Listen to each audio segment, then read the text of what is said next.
Assalamu alaikum all of you. This is Sabba Parveen. Welcome to our channel Come to Lead, Go to Lead. As we were covering series of essay lectures, so today I have bring another important topic, which is paragraph writing and topic sentence. So let's start. देखिए सीधा अब हम अपने topic की तरफ आते हैं, जो है पैराग्राफ। हर एक पैराग्राफ जो होता है वो 6 से 8 सेंटेंसेस पे मुश्तमिल होता है।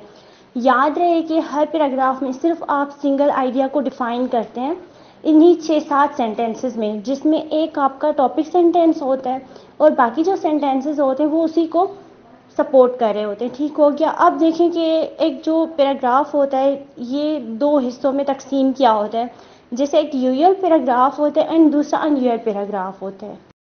अभी देखें जी, जो अनयूजुअल पैराग्राफ होता है इसमें आपके ऐसे कि इंट्रोडक्शन, कंक्लूजन एंड जो ट्रांजिशनल पैराग्राफ होते हैं वो आ जाते हैं। इसमें कोई भी ऐसा रूल नहीं होता जो आप बॉडी पैराग्राफ को लिखते हुए फॉलो करते हैं, जैसे 6 से 8 सेंटेंसेस आपको लिखना होता है। बल्कि इसमें अगर आप इंट्रोडक्शन लिख रहे हैं तो जाहिर सी बात है उधर आप अपने ऐसे का एक मैप देते हैं, वेयर जब आप कंक्लूजन की तरफ आते हैं तो उधर आपको अपने जितने भी बॉडी पैराग्राफ में पॉइंट्स लिखा है तो उनको समराइज़ करना होता है आपको। वेयर जब आप ट्रांजिशनल पैराग्राफ लिखते हैं तो ये एक लिंक होता है जो आपके, अगर फॉर एग्जांपल आपने कुछ 4-5 पैराग्राफ कागज़ पे लिखते हैं and now you want to go through effect paragraph of effects, तो उधर आपको एक छोटा सा पैराग्राफ बीच में लिखना होता है। ठीक हो गया। जो आपके जो कागज़ वाले पैराग्राफ थे एंड जो आपके इफेक्ट्स वाले पैराग्राफ हैं उन दोनों को लिंक करता है एक दूसरे के साथ। देखें जी, जो अनयूजुअल पैराग्राफ होता है इसमें आपका ऐसे का इंट्रोडक्शन आ जाता है एंड जो कंक्लूजन होता है ऐसे का वो आ जाता है। इसमें कोई ऐसा रूल नहीं होता जो आप बॉडी पैराग्राफ को लिखते हुए फॉलो करते हैं, जैसे 6 से 8 सेंटेंसेस हो गया ये वो।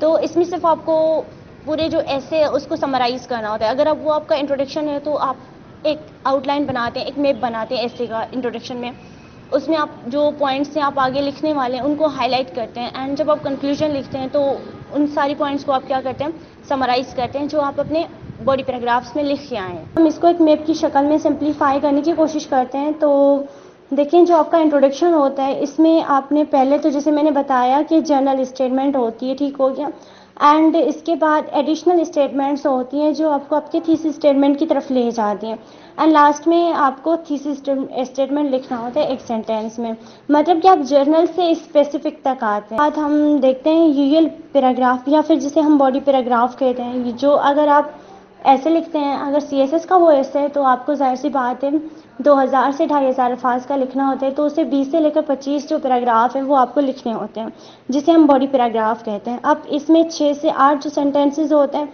वो लिखना होता है और सिंगल आइडिया पे ये बेस्ड होता है एंड फर्दर इसमें क्या होता है, एक टॉपिक सेंटेंस होता है, इसको आप डेवलप करते हैं और सपोर्टिंग सेंटेंसेस देते हैं, कोहेरेंस होता है, यूनिटी होता है, एक कंप्लीट ऑर्गेनाइजेशन होता है और आइडियाज़ के बीच में कनेक्टिविटी होती है एंड लास्ट में आप कंक्लूडिंग सेंटेंसेस लिखते हो। बहुत से स्टूडेंट्स को ये मिसअंडरस्टैंडिंग होती है कि क्या हमें हर बॉडी पैराग्राफ के लास्ट में एक कंक्लूडिंग सेंटेंस लिखना होता है, तो जी हाँ, बिल्कुल आपको लिखना होता है।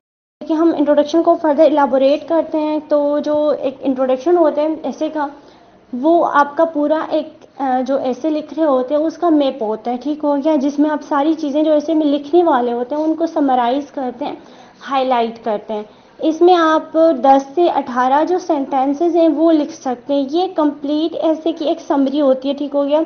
एंड इंट्रोडक्शन में 3 कंपोनेंट्स होते हैं। इसमें एक ओपनिंग या फिर जो जनरल स्टेटमेंट आप कह सकते हैं, उसके आप 6 सेंटेंसेस लिखते हैं। सपोर्टिंग या फिर एडिशनल जो स्टेटमेंट्स होती हैं 10 सेंटेंसेस आप उस पर लिखते हैं एंड लास्ट में आप एक सेंटेंसेस में थीसिस स्टेटमेंट दे देते हैं, मतलब कि अपना स्टैंड, अपना पॉइंट ऑफ व्यू दे देते हैं। हम टॉपिक सेंटेंस को डिफाइन करते हैं। देखिए, ये पहला सेंटेंस होता है आपके पैराग्राफ में मोस्ट ऑफ द टाइम कि आप जो पैराग्राफ लिख रहे हैं उसका डायरेक्शन बताते हैं कि आप क्या कहना चाहते हैं। आप जो टॉपिक सेंटेंस हो वो बीच में भी लिख सकते हैं, लेकिन ज़्यादा बेहतर ये रहेगा कि आप अपना जो टॉपिक सेंटेंस है उसको स्टार्ट में लिख लें, ठीक हो गया। आप इसमें आप क्या करते हैं, जो डिस्कोर्स मार्कर्स होते हैं वो यूज़ करते हैं, जैसे आप कह लें कि बिसाइड्स, इन एडिशन टू, इस तरह से आप उसको आगे फर्दर उसको एक्सप्लेन करते जाते हैं, ठीक हो गया। उसके बाद एक न्यू आइडिया या फिर जो सेंट्रल आइडिया होता है ये देता है एक टॉपिक सेंटेंस एंड उसके साथ साथ जो टॉपिक सेंटेंस आपके जो ऐसे होते हैं